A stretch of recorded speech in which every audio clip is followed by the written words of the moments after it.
नमस्कार दोस्तों, the third फिल्मी क्वेश्चन में आपका बहुत बहुत स्वागत है। जहां पर हर शनिवार या रविवार हम आपके सवालों का जवाब देने की कोशिश करते हैं। दोस्तों, अगले क्वेश्चन में आपके जो सवाल होंगे आप इसी वीडियो के कमेंट सेक्शन में मेंशन करिएगा। खैर, वीडियो की शुरुआत करते हैं आज के अपने पहले क्वेश्चन से, जो कि है अपने हर्ष भाई का सवाल। दोस्तों, उनका क्वेश्चन 1 है कि मार्को 2 के 1000 करोड़ तक कलेक्शन वर्ल्ड वाइड लेवल में कर सकती है। इसी के साथ इनका दूसरा क्वेश्चन भी है कि क्या मार्को 2 के बाद उन्नी मुकुंदन एक पैन इंडिया स्टार बन सकते हैं। साथ ही साथ यहाँ पर इनका तीसरा क्वेश्चन भी है कि एनिमल पार्क में अजीज का कैरेक्टर उन्नी मुकुंदन को मिलेगा तो कौन ज्यादा पॉपुलर होगा। तो इनके कमेंट से तो मुझे ये लग रहा है कि भाई साहब को मार्को बहुत पसंद आई है और उन्नी मुकुंदन के बहुत बड़े फैन हैं। तो यहाँ पर मैं बता दूं कि जो मार्को मूवी थी, इस फिल्म को 30 करोड़ की लागत में बनाया गया, जिसने हिंदी बेल्ट में 15 करोड़ की कमाई करी। वैसे तो आप दूर से अगर देखो तो 15 करोड़ कुछ भी समझ में नहीं आते, लेकिन एक मलयालम फिल्म जिनकी फिल्मों को नॉर्थ बेल्ट में उस तरह से सपोर्ट नहीं मिल रहा था, उसकी फिल्म अगर हिंदी बेल्ट से 15 करोड़ की कलेक्शन निकाल रही है तो ये अपने में एक अच्छी बात है। दोस्तों, मार्को 1 की जो सक्सेस है, इससे क्या हुआ है कि एटलीस्ट एक ब्रांड तो बिल्डअप हो चुका है। मलयालम इंडस्ट्री से बाहर तमिल, तेलुगु, कन्नड़ा और इवन हिंदी बेल्ट में मार्को को लोगों ने देखा और पसंद किया है। तो जब इसका सीक्वल आएगा तो डेफिनेटली पैन इंडिया पर उस फिल्म को अच्छा सपोर्ट मिलेगा। लेकिन अभी हम फिलहाल ये नहीं कह सकते कि इतना अच्छा सपोर्ट मिलेगा कि 1000 करोड़ की कमाई करेगी। देखिए, 1000 करोड़ का बिजनेस करने के लिए बहुत सारी चीज़ें रिक्वायर होती है, तो ये तो अभी बहुत दूर की बात है। लेकिन हाँ, इतना हम जरूर कह सकते हैं कि हिंदी बेल्ट से मार्को 2 जो है 100 से 150 करोड़ की कमाई करने का पोटेंशियल रखती है। और ओवरऑल जो मार्को 2 होगी वो 300, 350, 400 करोड़ के अराउंड जाएगी। इसके बाद मार्को 3 का क्या होगा वो तो मार्को 2 पर डिपेंड करेगा। लेकिन हाँ, मेकर्स अगर यहाँ पर कुछ अच्छा खेल जाएं, क्योंकि देखिए उन्नी मुकुंदन एक अच्छे एक्टर हैं जिनको मार्को 2 से मार्को 1 से पॉपुलरिटी तो मिली है, लेकिन इस लेवल की पॉपुलरिटी नहीं मिली है कि मतलब फिल्म को एक अलग ही लेवल की स्टार्ट मिले। अगर मेकर्स कुछ ऐसा करते हैं, किसी पॉपुलर एक्टर को फिल्म में ले लेते हैं, तो डेफिनेटली बात बन सकती है। यहाँ पर दूसरा क्वेश्चन ये है कि मार्को 2 के बाद उन्नी मुकुंदन एक पैन इंडिया स्टार बन जाएंगे। देखिए, पैन इंडिया सुपरस्टार या पैन इंडिया स्टार की बात तो मैं नहीं करूंगा, लेकिन हाँ, इतना जरूर है कि मार्को से उन्नी मुकुंदन की पॉपुलरिटी काफ़ी बढ़ी है और मार्को 2 के बाद नॉर्थ बेल्ट में उनकी पॉपुलरिटी और ज़्यादा बढ़ेगी। वो एक वेल नोन एक्टर बन जाएंगे और अभी भी हैं मेरे ख्याल से, लेकिन और उनकी पॉपुलरिटी बढ़ेगी। हम उनको काफ़ी सारे बड़े बड़े प्रोजेक्ट में देख पाएंगे।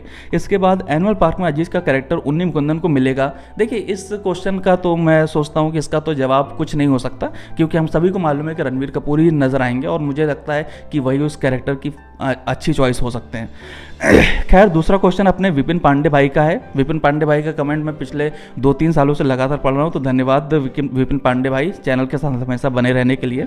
इनका क्वेश्चन ये है कि सर, मैं आपका हर वीडियो देखता हूं और खूब एंजॉय भी करता हूं। मेरा सवाल है कि रणवीर सिंह, ऋतिक रोशन, रणवीर कपूर, तीनों में सबसे बड़ा सुपरस्टार कौन है? कौन, खासकर रणवीर कपूर वर्सेस ऋतिक रोशन के बीच का सवाल लेना। हाँ, तो इन भाई साहब का क्वेश्चन है कि रणवीर सिंह, रणवीर कपूर और ऋतिक रोशन में सबसे बड़ा सुपरस्टार कौन है। देखिए, रणवीर सिंह को तो आप इस लिस्ट से हटा दीजिए, उनका मार्केट पूरी तरह से बेकार हो चुका है। उन्हें कुछ अच्छे और बड़े प्रोजेक्ट करने की जरूरत है। तो फिलहाल जो रणवीर कपूर हैं, उनके लाइनअप बहुत तगड़े हैं, लेकिन ऋतिक रोशन अपने में एक बहुत बड़े सुपरस्टार हैं जिनकी सन 2000 से लेगेसी। तो यहाँ पर मैं ऋतिक रोशन के साथ ही जाऊँगा यार, कि उनका मार्केट अभी भी काफ़ी हाई है। तो मैं ऋतिक रोशन के साथ जाना चाहूँगा कि मेरे हिसाब से ऋतिक रोशन बड़े सुपरस्टार हैं। वैसे इस तरह के क्वेश्चन का तो कोई आंसर नहीं हो सकता, लेकिन आपने पूछा तो मैं जवाब दे रहा हूँ। वैसे आपको क्या लगता है, आप लोग बताइएगा कि रणवीर कपूर या ऋतिक रोशन। देखो, दोनों ही स्टार किड्स हैं और दोनों ही अच्छे स्टार किड्स हैं, मतलब उन्होंने अपने एक्टिंग स्किल्स को प्रूव किया है। तो नो हेट टू एनीवन। खैर, इनका नाम क्या है, अपडेला, पता नहीं क्या यूज़र नेम है। इन्होंने कहा कि प्रभास के हेटर्स बोलते हैं कि उसे एक्टिंग नहीं आता, तो मुझे काफ़ी बुरा लगता है। पर मुझे लगता है कि सुकुमार जैसा डायरेक्टर अगर प्रभास सर को मिलेगा तो वो अच्छी एक्टिंग करेंगे। क्या, मुझे क्या लगता है, मतलब उनका क्वेश्चन ये है कुल मिला के कि क्या मैं क्या सोचता हूँ, प्रभास सर को एक्टिंग आती है नहीं। देखिए, अगर प्रभास सर को एक्टिंग नहीं आती तो सन 2000 से लेकर आज 2025 है, एक तरह से 25 साल पूरे हो चुके हैं। तो इतने साल बिना एक्टिंग के सर्वाइव करना ऑलमोस्ट इम्पॉसिबल है। तो मैं तो इस बात से एग्री बिल्कुल भी नहीं करता हूँ। उन्हें एक्टिंग आती है। आप उनकी एक्टिंग स्किल को अगर आप देखना चाहते हो तो आप उनकी मूवी वर्सम देखिए, इसके बाद आप छत्रपति देखिए, बाहुबली 2 में उनका कन्विक्शन देखिए, बाहुबली 1 देखिए, सलार में भी आप एक्शन सीन्स में आप देखिए वो कितना सूट होते हैं। तो ये तो मैं नहीं कहूँगा कि उन्हें एक्टिंग नहीं आती, डेफिनेटली उन्हें एक्टिंग आती है, तभी तो इंडस्ट्री में सर्वाइव कर रहे हैं। और प्रभास एक तरह से देखिए एक मास मसाला एक्शन हीरो है। जब वे एक्शन इमेज में आते हैं तो पूरी तरह से कन्विक्सिंग लगते हैं। तो एक्शन फिल्मों के लिए प्रभास तो परफेक्ट चॉइस तो है ही। तो ऐसा कुछ नहीं कि उन्हें एक्टिंग नहीं आती। ये वो देखो, हर स्टार्स के अपने अपने लेवल पर कोई ना कोई हेटर्स है, तो वो कुछ ना कुछ इस तरह की बातें बोला करते हैं। सब हर एक्टर को सुनने को मिलता है, कोई कहता है इसको एक्टिंग नहीं आती, कोई कहता है इसको एक्टिंग नहीं आती, कोई किसी को कहता है इसको एक्सप्रेशन लेस है, कोई तो मतलब ये तो चलता रहेगा। हर इंसान के अपने अपने ओपिनियन है, सो उन सारी चीज़ों को आप इतना दिल पे मत लिया करें। खैर, एमी क्रिएशन का क्वेश्चन ये है कि will Allu Arjun continue repeat his legacy after Pushpa 2 was more blockbuster than another star, do you think that his upcoming movies will be create records with doing 1000 crore plus collection? I am waiting for actively response. Thank you Amy Creation भाई, आपका बहुत बहुत धन्यवाद इस question के लिए। देखिए Amy Creation भाई, पुष्पा 2 जो चली, डेफिनेटली मैं ये मानता हूँ कि अल्लू अर्जुन की अपनी एक स्टार पावर है। इसी के चलते पुष्पा 1 को विदाउट एनी प्रमोशन वो फिल्म धीरे धीरे 1 करोड़ 2 करोड़ की कमाई करते हुए 100 करोड़ का कलेक्शन किया था। इसके बाद पुष्पा 2 ने तो ऐतिहासिक सफलता दिखाई है, तो हम इस बात से डिनाई नहीं कर सकते कि अल्लू अर्जुन की नॉर्थ बेल्ट में अच्छी खासी पॉपुलैरिटी है, लोग उनके लिए फिल्म देखना पसंद करते हैं। लेकिन जब 1000 करोड़ की बात आती है ना, तो ये बहुत बड़ी बात हो जाती है। मतलब अगर 1000 करोड़ अगर इतना इजी होता तो पुष्पा 1 भी कर सकती थी, नहीं कर पाया ना। तो इनकी अगली फिल्म जो त्रिविक्रम श्रीनिवास के साथ आ रही है, उसका पोटेंशियल आप 1000 करोड़ नहीं मान सकते। हम ये मान सकते हैं कि नॉर्थ बेल्ट से वो 100-150 करोड़ की कमाई कर लेगी, और अपना तेलुगु से सब कुछ मिला मिलू के वो फिल्म 500-600 करोड़ तक का जा सकती है। इसके बाद अगर उस फिल्म का सीक्वल आता है तो डेफिनेटली सीक्वल फिल्मों की अपनी एक रिपीट वैल्यू होती है, ऑडियंस को देखना चाहती, तो 1000 करोड़ तक जा सकती है। लेकिन अगर आप सोचो विदाउट पुष्पा 1000 करोड़, ये बहुत टफ बात है मेरे हिसाब से। मनोहर भाई का क्वेश्चन ये है कि please pick my question, Coolie Rajinikanth sir की फिल्म 1000 करोड़ जा सकती है, और जेलर 2 का प्रोमो कैसा लगा? नितेश तिवारी की रामायण अच्छी होगी क्या? आपका ओपिनियन क्या है? 3000 करोड़ कमाई कौन सी मूवी कर सकती है? कूली 2 को तो मैं नहीं कहूंगा, लेकिन हाँ जेलर 2 का जब अनाउंसमेंट वीडियो आया, जेलर 2 का अनाउंसमेंट वीडियो मुझे काफ़ी अच्छा लगा। उसमें जो नेल्सन दिलीप कुमार और अमृत रविचंद्रन का जो टचअप था वो भी मुझे काफ़ी अच्छा लगा। तो कूली 2 को तो मैं ये नहीं कहना चाहूँगा कि ये फिल्म 1000 करोड़ तक की कमाई कर सकती है, लेकिन हाँ मैं इतना ज़रूर कह सकता हूँ कि जेलर 2 की पॉसिबिलिटी 1000 करोड़ वाली बन चुकी है। आगे क्वेश्चन भी है कि तमिल इंडस्ट्री की पहली 1000 करोड़ की फिल्म कौन सी हो सकती है, तो यहाँ पर मैं जेलर 2 का नाम लेना चाहूँगा, क्योंकि फिल्म ने ऑलरेडी 600-700 करोड़ की कमाई करी थी। उसको नॉर्थ बेल्ट में भी लोग देख रहे हैं, पसंद कर चुके हैं। OTT पर आने के बाद काफ़ी सारे लोगों ने देखा, तो मैं समझता हूँ कि जेलर 2 का हाइप बनेगा और लोग उस फिल्म को देखेंगे। एटलीस्ट अगर पहले पार्ट ने 600-700 करोड़ की कमाई करी है, तो उससे तो ज़्यादा होनी चाहिए कलेक्शन। हमेशा से हमारा ये ट्रैक रिकॉर्ड है कि सीक्वल फिल्में ज़्यादा कमाई करती, तो जेलर 2 मुझे फिलहाल लग रही है। यहाँ पर एक बात और आप गौर करें कि रजनीकांत सर ही वो एक्टर हैं जिनकी फिल्म 2.0 ने 960 करोड़ के करीब कमाई करी थी। तो रजनीकांत सर की इस फिल्म पर जेलर 2 को आप उम्मीद लगा सकते हैं कि ये फिल्म 1000 करोड़ की कमाई कर सकती है। साथ ही साथ नितेश तिवारी की रामायण अच्छी होगी या नहीं, मेरा क्या ओपिनियन, मुझे यकीन है कि अच्छी होनी चाहिए, क्योंकि उन लोगों को एक मिल गया है, एक परिणाम मिल चुका है कि अगर आपने कुछ खिलवाड़ किया तो आपका हाल आदि पुरुष की तरह होगा। तो अब उन्होंने जब इस प्रोजेक्ट में हाथ डाला तो डेफिनेटली बहुत सोच समझ के डाला होगा, और मैं समझता हूँ कि वे एक अच्छी फिल्म बनाएंगे। दंगल, छिछोरे मुझे काफ़ी पसंद आई थी, तो मेरी गट्स फीलिंग कहती है कि वो फिल्म अच्छी बनेगी। 3000 करोड़ कौन सी फिल्म कमा सकती है, तो अभी तो कहना बहुत मुश्किल है। ये वक्त के साथ ही हम लोग इस पर बात करेंगे, ठीक है। आलम खान जी का क्वेश्चन है कि Pushpa part 2, Baahubali part 2, KGF part 2, इन तीनों फिल्मों ने हजार करोड़ प्लस का कलेक्शन किया है, ठीक है, ओके एग्री। अब पठान 2, जवान 2 इन मूवीज़ का रिकॉर्ड तोड़ सकती हैं क्या? क्योंकि पठान, ये तो पहले पार्ट, मतलब कुल मिला के क्वेश्चन मैं आपको समझाता हूँ। उनका कहना का मतलब है कि पुष्पा, बाहुबली और KGF की सीक्वल्स ने 1000 करोड़ प्लस की कमाई करके दिखाई, ठीक है। यहाँ पर तो हमारे पास पठान एक ऐसी फिल्म है जो कि सीक्वल भी नहीं, फिर भी 1000 करोड़ की कमाई करी है।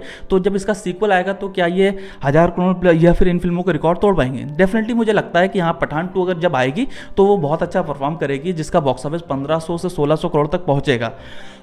देखिए बॉलीवुड की फिल्मों के साथ प्रॉब्लम ये हो जाती है कि इन फिल्मों को साउथ बेल्ट से उतना सपोर्ट नहीं मिल पाता, जो कि हम हिंदी ऑडियंस, जैसे कि आप अभी बात करो पुष्पा की, तो पुष्पा ने 700-800 करोड़ के करीब नेट कलेक्शन कमाई करके दिखाई है, हिंदी बेल्ट से मैं बात कर रहा हूँ। तो अगर इस तरह का सपोर्ट पठान 2 या फिर दूसरी बॉलीवुड की फिल्मों को साउथ से मिलने लगेगा तो ये नंबर्स आसान हो जाएंगे। लेकिन साउथ से सपोर्ट नहीं मिलता और अकेले हिंदी बेल्ट से आप कितना कलेक्शन निकालोगे? इस वजह से कहीं ना कहीं मात खा जाती हैं फिल्में। लेकिन फिर भी मैं समझता हूँ कि पठान 2 जो है ये 1500 करोड़ के करीब जाएगी, ठीक है।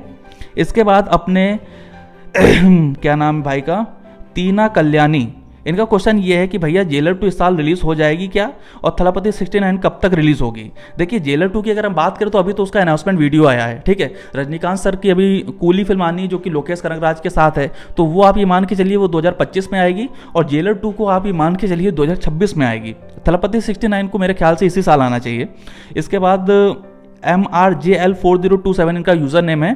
इनका क्वेश्चन ये है कि भाई 96 मूवी का सीक्वल कब तक आ सकता है। देखिए अभी रिसेंटली एक इंटरव्यू में फिल्म के डायरेक्टर राम कुमार ने कहा था कि वे 96 की स्क्रिप्टिंग पर काम कर रहे हैं। तो 96 तो सबको पसंद है, मुझे भी काफ़ी पसंद है, आपको भी पसंद होगी। इनफैक्ट मेरी फेवरेट रोमांटिक फिल्म है। तो फिल्म के लिए एक्साइटमेंट काफ़ी हाई है। मैं नहीं समझता कि साल 2025 में ये फिल्म आ पाएगी। इस फिल्म को आने में लगभग अभी 1 से 1.5 साल का समय लगेगा। खैर अगला क्वेश्चन आरपी पाटिल का है। इनका सवाल ये है कि भाई मेरा सवाल का आंसर ठीक से देना, रजनीकांत सर और थलपति विजय किसका फैंस सबसे ज़्यादा है तमिलनाडु में, ऑल इंडिया में और वर्ल्ड लेवल में। देखिए आप अगर फैंस की अगर बात कर रहे हो तो मैं यहाँ पर कहूँगा रजनीकांत सर के फैंस सबसे ज़्यादा हैं। इनफैक्ट वे इंडिया के सबसे बड़े लेजेंडरी एक्टर्स में उनकी गिनती होती है। ठीक है, उनकी एक लेगेसी है। तो फैन फॉलोइंग में रजनीकांत सर की इंडिया के हर एक कोने में फैन फॉलोइंग है, वर्ल्ड लेवल में है, लोग उनको काफ़ी पसंद करते हैं। ठीक है, तो लेजेंडरी है उनकी लेगेसी, इसलिए मैं रजनीकांत साहब को कहूँगा। इस सवाल का अगर दूसरे पर्सपेक्टिव से जवाब देना हो बॉक्स ऑफिस पोटेंशियल के हिसाब से, तो देखिए रजनीकांत साहब का मार्केट अभी जो तमिल इंडस्ट्री के प्रेजेंटली 3 बड़े हीरोज हैं सबको मालूम है, थलपति विजय, रजनीकांत, थलाजीत कुमार। ठीक है, थलाजीत कुमार की मूवीज थोड़ा सा कंपेरेटिवली कम कमाई करती हैं, लेकिन रजनीकांत और थलपति विजय की फिल्में लगभग कमाई सेम करने लगी हैं। तो अगर हम box office point of view से कहें तो तमिलनाडु में कह सकते हैं कि 50-50 दोनों कमा सकते हो। मतलब कोई भी ऐसा नहीं है, अगर फिल्म अच्छी होती है तो दोनों की फिल्में अच्छा कमाई करती हैं। तो लेकिन ओवरऑल अगर आप इस चीज़ का आंसर लेना चाहते हो तो मैं रजनीकांत सर के साथ जाना चाहूँगा। ठीक है, अगला क्वेश्चन है भाई, बहुत ही टफ नाम है, नाम को स्किप करते हैं। इनका क्वेश्चन ये है कि भाई मेरा सवाल ये है कि आप अकेले हो या कोई साथ में है, मतलब आप सब काम कितने बंदे मिलकर करते हो। देखिए अगर मैं ऑनेस्टली से आपको जवाब दूं, मैं इस चैनल को, मेरा ये चैनल है 2.0 और एक पॉडकास्ट वाला है। तो पॉडकास्ट वाला जो चैनल है उसको तो अपने राम भाई मैनेज करते हैं। ठीक है, और ये जो 2 चैनल हैं इसको मैं ही मैनेज करता हूँ। मेरे साथ अभी कोई भी काम नहीं कर रहा, स्क्रिप्टिंग से लेकर राइटिंग, रिकॉर्डिंग सब कुछ। लेकिन हाँ, मेरे साथ एक थंबनेल वाले भैया हैं, तो उनसे मैं एज अ फ्रीलांसर उनसे थोड़ा सा काम ले लेता हूँ। तो बस यही है, थंबनेल वाले भैया से, मतलब हर वीडियो में नहीं, जो जैसे मूवी रिव्यू का वीडियो हुआ या कोई स्पेशल थंबनेल मुझे डिज़ाइन करना हो, देखो थंबनेल डिज़ाइन मुझसे नहीं हो पाता है, तो उसके लिए वो भैया मेरा एज अ फ्रीलांसिंग मेरे साथ जुड़े हुए हैं। ठीक है, इसके बाद हासिब अली का क्वेश्चन ये है कि भाई जिन मूवीज़ का पार्ट 1 फ्लॉप हुआ है उनके पार्ट 2 बनेंगे क्या, जैसे कि कब्जा 2, कंगवा 2, अटैक 2, जॉन अब्राहम वाली, लव फ्रॉम पाकिस्तान। ठीक है, तो हसीब भाई यही कहना चाहूँगा कि देखिए जब फिल्म के पहले पार्ट को पसंद नहीं किया तो मेकर्स में अब इतनी हिम्मत नहीं है कि वे इनके सेकंड पार्ट को लेकर आ सकें। तो मुझे नहीं लगता कि ये इनके सेकंड पार्ट अब बनने से रहे। तो और वैसे इसमें से कब्जा 2 का तो सेकंड पार्ट कोई देखना भी नहीं चाह रहा होगा। कंगवा टीवी एक ऐसी ही फिल्म है। लेकिन हाँ, अटैक 2 जो जॉन अब्राहम की मूवी थी उसको लेकर ऑडियंस में था कि यार चलो यार बनती तो ऑडियंस देख लेती, लेकिन हाँ नहीं बनेगा, मुझे नहीं लगता। ठीक है, इसके बाद मंटूकुल राहुल का क्वेश्चन ये है कि भैया क्या आगे से संदीप रेड्डी वांगा और अल्लू अर्जुन की मूवी आएगी, और अक्षय सर की मूवी गोरखा मूवी कब तक आएगी। देखिए संदीप रेड्डी वांगा और अल्लू अर्जुन का जो कोलैबोरेशन होने वाला था उसको लेकर अपडेट्स तो अभी भी मार्केट में चल रही हैं, लेकिन अभी संदीप रेड्डी वांगा की जो अगला प्रोजेक्ट है वो है प्रभास के साथ, मूवी का नाम है स्प्रिट, और इसके बाद एनिमल पार्क को आने में गैप है। तो मुझे ऐसा लग रहा है कि ये स्प्रिट और एनिमल पार्क के बीच का जो समय है ये शायद संदीप रेड्डी वांगा और अल्लू अर्जुन की फिल्म का कोलैबोरेशन हो सकता है। On the other hand Allu Arjun को भी अगर आप देखें तो उनकी फिल्म पुष्पा 3 अभी उसमें काफ़ी गैप है, 2019, 29, 30 तक आएगी। इधर अभी वो त्रिविक्रम श्रीनिवास के साथ एक लाइट हार्टेड मूवी करने का प्लान कर रहे हैं, तो हो सकता है इन दोनों के बीच में अल्लू अर्जुन और संदीप रेड्डी वांगा कोलैब कर सकते हैं। ठीक है, अक्षय कुमार की मूवी गोरखा कब तक आएगी। देखिए गोरखा का इंतजार मुझे भी है, फिल्म का पोटेंशियल काफ़ी हाई लग रहा है अभी, लेकिन शूटिंग वूटिंग की कोई अपडेट निकल कर नहीं आई, जैसे आती मैं आपको ज़रूर बताऊंगा। इसके बाद रघु भाई का क्वेश्चन ये है कि अगर आपको मूवी बनाने का मौका मिले तो आपकी ड्रीम कास्ट क्या होगी और मूवी टॉपिक क्या होगा, पिक माई क्वेश्चन ब्रो। देखिए मैं इस क्वेश्चन का जवाब दे रहा हूं क्योंकि आपने बहुत मन से सवाल पूछा है, लेकिन ये एकदम वही बात हो जाती है कि अपने मुंह मियाँ मट्टू बनना वाली, छोटी मुंह बड़ी बात। लेकिन आपने पूछा है तो मैं जवाब दे रहा हूं। देखिए हाँ, मेरा देखो एक थोड़ा सा मेरे माइंड में है कि मैं थोड़ा सा फिल्म राइटिंग का कुछ करूं। इनफैक्ट मैंने कोर्स लिया है अभी हाल में ही, एक इंस्टाग्राम से कोर्स मैंने लिया है स्क्रिप्ट राइटिंग का, तो थोड़ा देख ले रहे हैं कि हाँ बेसिक किस तरह से लिखा जाता है। मेरे मन में एक स्टोरी है, वो लव स्टोरी टाइप की आइडिया है। तो अगर मेरी ड्रीम कास्ट मैं लेना चाहूँगा तो फिल्म के डायरेक्टर होंगे राम कुमार 96 वाले, और मेरी मूवी का जो प्लॉट होगा, ये जब मैं बात बोल रहा हूँ मेरी मूवी का जो प्लॉट होगा तो मुझे अंदर से एक हेजिटेशन, शर्म आ रही है, लेकिन आपने क्वेश्चन पूछा है इसलिए मैं बता रहा हूँ।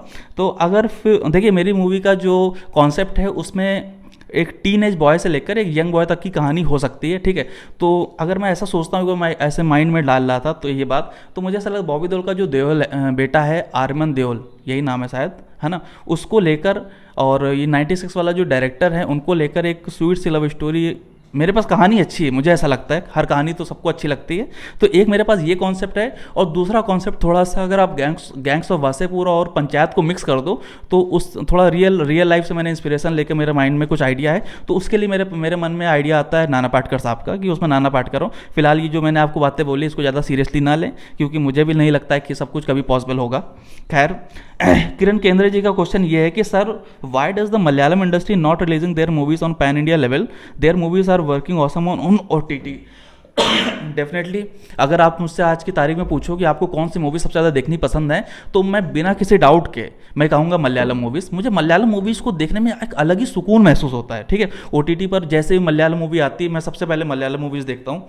तो देखिए, ऐसा नहीं है कि उन्होंने अपनी मूवीज़ को पैन इंडिया पर रिलीज़ नहीं किया। काफ़ी सारी फिल्में रिलीज़ हुई, बारोज रिलीज़ हुई, मरक्कर रिलीज़ हुई, और कुरूप रिलीज़ हुई थी, काफ़ी सारी फिल्में रिलीज़ हुई। लेकिन प्रॉब्लम यह है ना कि ऑडियंस को कमर्शियल फिल्में कमर्शियल फिल्में चाहिए, लाइक पुष्पा, KGF, एक स्टार फेस हो। तो मलयालम एक्टर्स की पॉपुलैरिटी नॉर्थ बेल्ट में सिर्फ OTT तक सीमित है, कोई उनके लिए टिकट खरीद के फिल्में देख नहीं रहा था। तो इस वजह से जब वो फिल्म रिलीज़ कर रहे थे तो उनकी फिल्मों को ऑडियंस की तरफ से उतना अच्छा रिस्पॉन्स भी नहीं मिल पा रहा था। साथ ही साथ मलयालम मेकर्स के साथ एक इशू भी था जिस पर मैंने वीडियो बनाया था, कि उनको जब अपनी फिल्म को मार्केट करने में बड़ी समस्या आ रही थी, जैसे कि डिस्ट्रीब्यूट करने में, पैन इंडिया पर ले जाने में एक काइंड ऑफ समस्या आ रही थी, और इस समस्या को शायद उन्होंने ओवर द पीरियड ओवरकम कर लिया हो। और देखो, मार्को से उन्हें डिसेंट सक्सेस तो मिल तो गई है, तो एक शुरुआत हो चुकी है। आई गेस अब आगे चल के ऐसा होने लगेगा। लेकिन अगला क्वेश्चन MRV का है, movie review and movies related YouTube channel को ग्रोथ के बारे में आपका क्या ख्याल है। देखिए, यहाँ पर मैं आपको ऑनेस्टी से जवाब देना चाहता हूँ। ठीक है,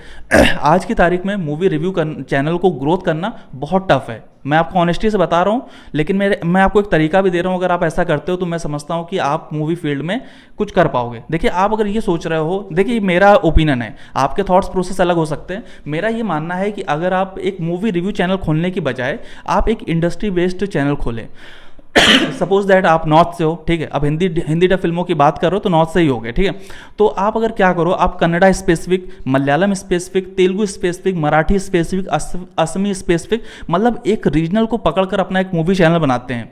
उसमें शुरुआत आप क्या करिए, आप पहले जाइए बायोग्राफिकल कंटेंट्स के साथ, ठीक है। आप पहले बायोग्राफी वीडियो बनाइए उन एक्टर्स की। इसके बाद थोड़ा सा आप मेरे चैनल से रेफरेंस ले सकते हैं कि थोड़ा सा उन एक्टर्स को रिलेट करके कि भाई 3 ऐसे एक्टर्स जिनका कमबैक हुआ, 3 ऐसे एक्टर्स जो फ्लॉप हो गए, ये एक्टर्स कहाँ गायब हो गए। इस तरह के कंटेंट जब आप बनाओगे और धीरे धीरे एक ऑडियंस 50-60 हज़ार की ऑडियंस जब बना लोगे, तो उसके बाद आप रिव्यू फील्ड में उतरोगे तो लोग एटलीस्ट कुछ तो सपोर्ट करेंगे। तो ये एक तरीका हो सकता है। डायरेक्टली आप अगर मूवी रिव्यू फील्ड में जाओगे ना, तो इतने बड़े बड़े यहाँ पर प्लेयर्स बैठे हैं कि उनके आगे कोई, आप भी खुद जानते होगे कि अगर आप सपोज दैट सिकंदर मूवी का रिव्यू देखना है तो आप टॉप के जितने क्रिएटर्स हैं उन्हीं का देखोगे, नए क्रिएटर्स आएगा आप नहीं देखोगे। इनफैक्ट मेरा जो चैनल है, मैं कभी नहीं कहता कि मेरा चैनल मूवी रिव्यू चैनल है, मेरा देखिए बायोग्राफिकल चैनल है। मैंने हमेशा शुरू से बायोग्राफिकल वीडियो बनाए, तो मूवी रिव्यू में मैं जाने की कोशिश कर रहा हूँ, लेकिन मूवी रिव्यू वाले वीडियो मेरे कभी भी नहीं चलते। तो एज मेरा जो 4-5 सालों का जो छोटा सा मेरा एक्सपीरियंस है, उसके बेसिस पर मैं यही कह सकता हूं कि आप एक नीच को पकड़िए, एक रीजनल इंडस्ट्री को पकड़िए, उस पर शॉर्ट्स बनाइए, बायोग्राफिकल बनाइए, थोड़ा सा इंटरेस्टिंग वीडियोस टॉपिक लाइए, मतलब कुछ 4-5 एक्टर्स को कवर करके एक टॉपिक ले आइए, तो उसके बाद फिर रिव्यू फील्ड में आएंगे ना तो थोड़ा सा चलेगा। ठीक है, अगला क्वेश्चन अपन लोग जाते हैं।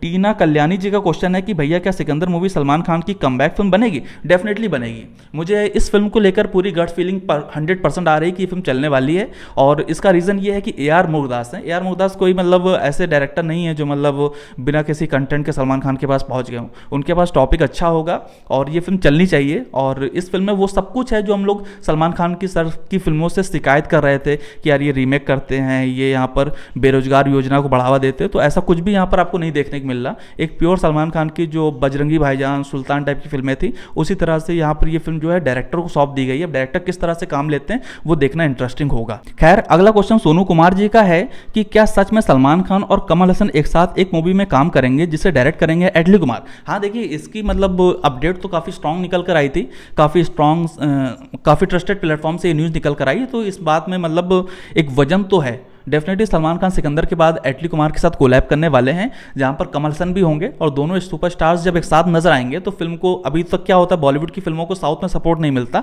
लेकिन जब कमल हसन साहब होंगे तो साउथ में उसको सपोर्ट मिलेगा, बॉलीवुड में सलमान खान है, तो आई थिंक वो एक डेफिनेटली एक अच्छा कोलेब्रेशन होने वाला है और फिल्म 1000 करोड़ प्लस की कमाई करके दिखाएगी। खैर अगला क्वेश्चन ये है कि मगाधीरा को री रिलीज करना चाहिए, इसके बारे में आप क्या सोचते हैं और क्या इसका सीक्वल बनेगा? देखिए इसका सीक्वल तो कभी भी नहीं बनेगा मुझे जहाँ तक लगता है। और रही बात री रिलीज की, तो मगाधीरा को कई बार री रिलीज किया जा चुका है और री रिलीज में इस फिल्म को काफ़ी अच्छा सपोर्ट भी मिलता आया है। अगला क्वेश्चन अपने सुमित भाई का है। उनका क्वेश्चन ये है कि सर चियान विक्रम सर की जो मूवीज़ हैं वो फ्लॉप क्यों हो रही है? मैं उनका बहुत बड़ा फ़ैन हूँ। देखिए फ़ैन तो मैं भी उनका बहुत बड़ा हूँ। इनफैक्ट आज की तारीख में अगर मेरा चैनल ग्रो हुआ है तो मैं समझता हूँ वो चियान विक्रम सर की फिल्मों पर बात करने की वजह से ही हुआ है और इसी के चलते मेरे मन में उनके लिए हमेशा एक ग्रेट रिस्पेक्ट तो रहेगी। हाँ मुझे भी काफ़ी दुख होता है कि चियान विक्रम सर की रिसेंट जो फिल्में हैं वो बॉक्स ऑफिस पर उतना अच्छा परफॉर्म नहीं कर पा रही। जैसे अभी पारंजीत के साथ उनकी मूवी आई थी थंगलान, जिसने 100 करोड़ की कमाई करी थी। मतलब आज देखो आज की तारीख में चियान विक्रम जैसे एक्टर्स की फिल्म का 100 करोड़ कमाना मतलब कोई बहुत बड़ी बात नहीं है। मतलब 100 करोड़ तो आजकल हर एक एक्टर की कमा रहे हैं। तो डेफिनेटली चियान विक्रम सर की फिल्म में 150-200 करोड़ की कमाई करनी चाहिए थी, लेकिन वो चीज़ें नहीं हो पा रही हैं। इसका रीज़न मुझे ये लगता है कि चियान विक्रम सर ने अभी जिन कंटेंट को चूज़ किया है उनसे ऑडियंस उतना कनेक्ट नहीं हो पा रही है। चियान विक्रम सर की फिल्मों को लेकर ऑडियंस के मन में एक परसेप्शन है कि इस एक्टर की फिल्म है तो हमें कुछ यूनिक कुछ अलग ही देखना पड़ेगा। जैसे कि अपरिचित, आई या फिर बहुत सारी फिल्में हैं जहाँ पर चियान विक्रम सर एक ट्रांसफॉर्मेशन करते हैं, डेडिकेशन दिखाते हैं। तो हर बार हर डायरेक्टर उस तरह की फिल्म नहीं बनाता है।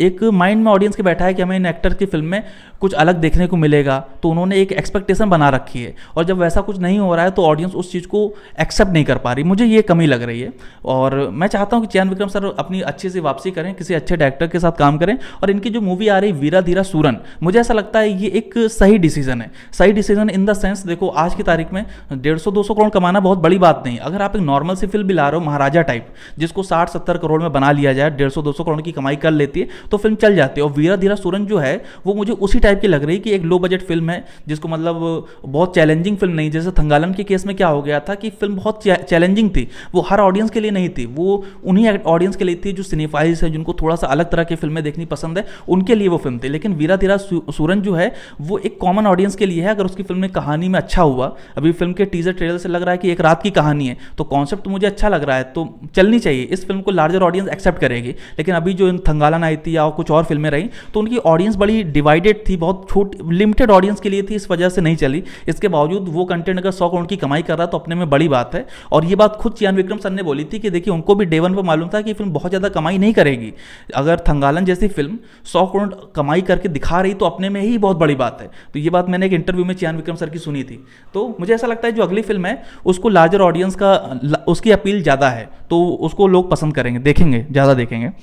अगला क्वेश्चन सुएब खान जी का है कि फर्स्ट टाइम क्वेश्चन कर रहा हूँ, रिसर्च करके जरूर जवाब देना क्रिस 4 के बारे में। देखिए क्रिस 4 के बारे में क्या ही कहूँ, अभी ज़्यादा अपडेट तो कुछ निकल कर नहीं आई है। अभी पिछले दिनों ये अपडेट निकल कर आई थी कि हाँ भाई मेकर्स ने मन बना लिया है कि क्रिस 4 पर काम करेंगे और बहुत ही जल्द ये फिल्म फ्लोर पर जाएगी। जैसे ही जाती तो मैं आपको जरूर अपडेट करूँगा, लेकिन अभी कुछ अपडेट फिलहाल अभी इस फिल्म से रिगार्डिंग निकल कर नहीं आई है।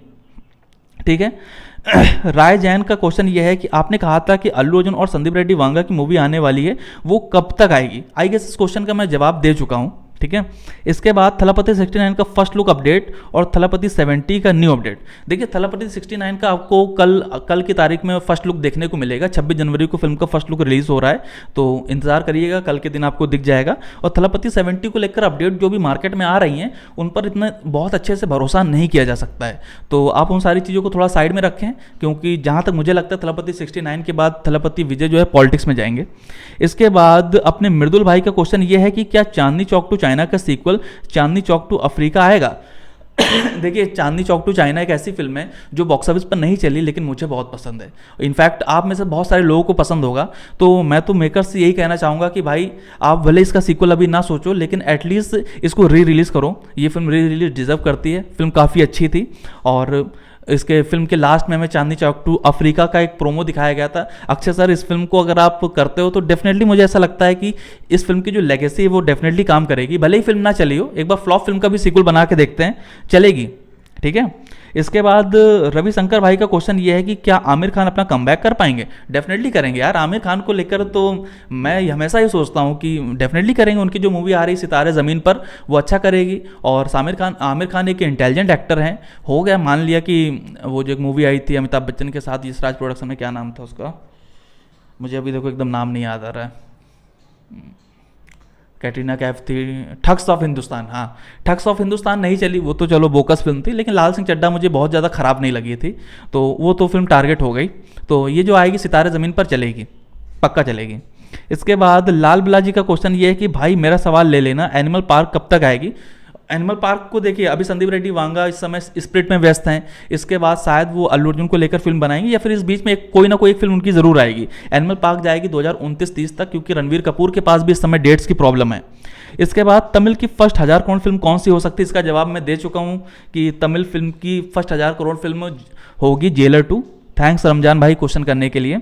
इसके बाद फिल्म स्टार का क्वेश्चन है कि ब्रदर RC16 600 करोड़ कमाएगी, प्लीज़ आंसर। देखिए आई नो कि Game Changer film box office पर नहीं चली है, तो आप मेरी इस बात को कॉन्ट्राडिक्ट कर सकते हैं, लेकिन आपने कभी शायद ये नोटिस किया है जब गेम चेंजर रिलीज हुई थी तो नॉर्थ फिल्म ने उस फिल्म ने अच्छे कलेक्शन निकाल के दिए थे, 8 करोड़ 10 करोड़, आई गेस ये अच्छे कलेक्शन थे।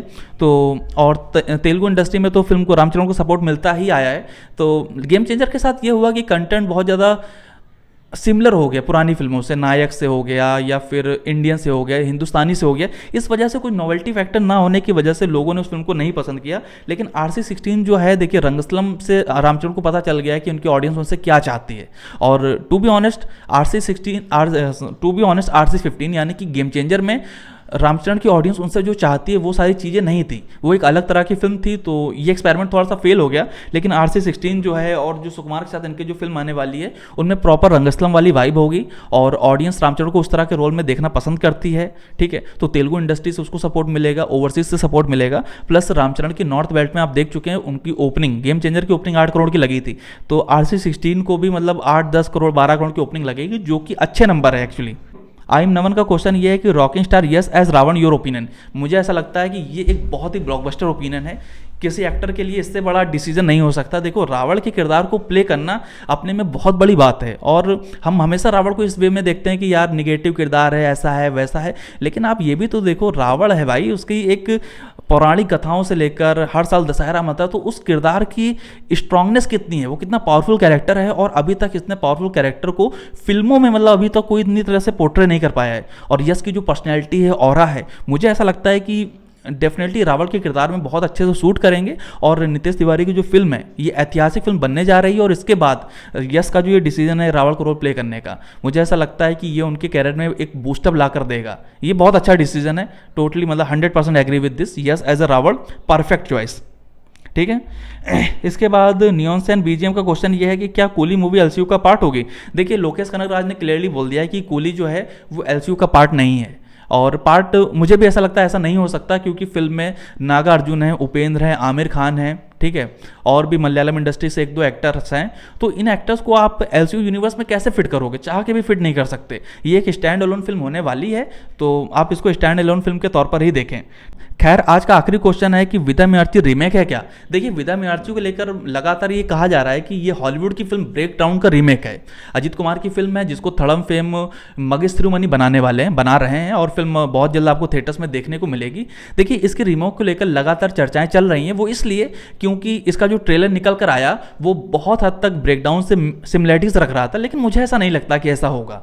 मतलब अगर कोई रोड फिल्म है तो क्या आप उसे रीमेक बोलोगे। रूमर्स तो काफ़ी निकले थे, इवन ये तक कहा गया था कि हॉलीवुड की कंपनी ने लाइका प्रोडक्शन पर फाइन भी किया है, लेकिन उसके बाद अपडेट निकल कर आई कि ऐसा कुछ नहीं है, हमारी फिल्म ओरिजिनल कहानी है। तो फिल्म रिलीज हो जाए उसके बाद इस चीज़ पर बात करना ज़्यादा सही होगा। बहुत जल्द शायद मेरे ख्याल से 7 फरवरी को मूवी रिलीज हो रही है, तो ठीक है मूवी रिलीज होती फिर इस पर बात करेंगे रीमेक है या नहीं। तो दोस्तों आज का ये रहा हमारा तीसरा Q&A।